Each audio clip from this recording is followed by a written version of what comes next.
নমস্কার।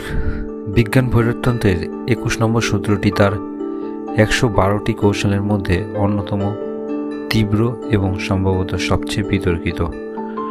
সূত্রটি হল, আপনার অমৃতপূর্ণ শরীরের কোনো অংশকে সূচ দিয়ে বেঁধো এবং ভদ্রতা ও মনোযোগের সাথে সেই বেঁধনের মধ্যে প্রবেশ করো এবং অভ্যন্তরীণ শুদ্ধি লাভ করো।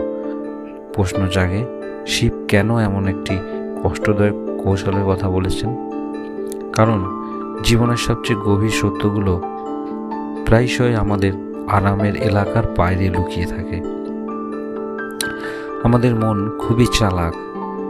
এটি চিন্তা, স্মৃতি আর পরিকল্পনার মাধ্যমে বর্তমান মুহূর্তকে সবসময় এড়িয়ে যায়, কিন্তু যখন শরীরের উপর একটি তীব্র সংবেদন আসে, মনকে বাধ্য হয়ে সেই মুহূর্তে ফিরতে হয়।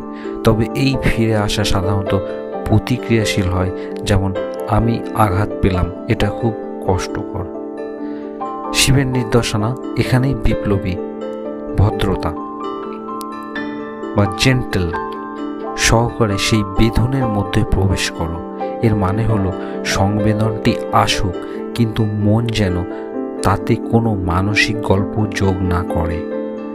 আঘাতের জায়গাটিকে একটি আলোর তীব্র বিন্দু বা কেবল একটি শক্তি প্রবাহ হিসাবে দেখুন। আপনি শুধু একজন সাক্ষী বা দ্রষ্টা। আপনি ব্যথাও নন, ব্যথার শিকারও নন।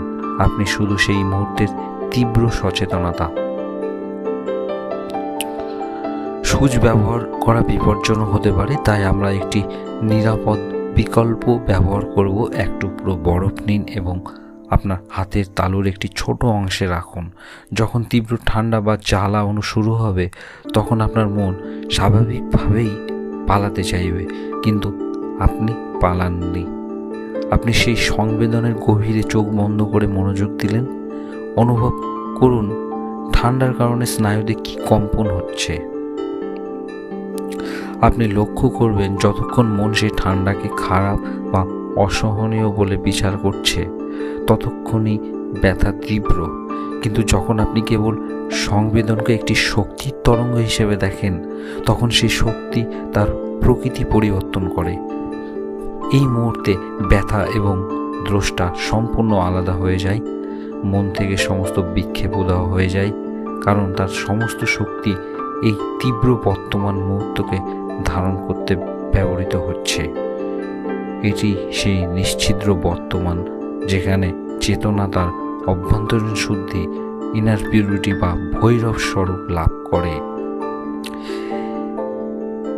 ২১ নম্বর সূত্র আমাদের শেখায়, জীবনের প্রতিটি তীব্র অনুভূতি, তা শারীরিক হোক বা মানসিক, তা হলো চেতনার কেন্দ্রে পৌঁছানোর একটি দ্রুত রাস্তা। আপনাকে কেবল সেই অভিজ্ঞতা থেকে মানসিক গল্প বাদ দিতে হবে। যখন আপনি ব্যথাকে শুদ্ধ শক্তি হিসাবে গ্রহণ করতে পারেন, তখন আপনি জীবনের প্রতিটি মুহূর্তকে একই তীব্র সচেতনতা দিয়ে গ্রহণ করতে পারেন। এটাই পরম মুক্তি। ধন্যবাদ। ভিডিওটি ভালো লাগলে লাইক ও সাবস্ক্রাইব করুন এরকম আরও ভিডিও পাওয়ার জন্য।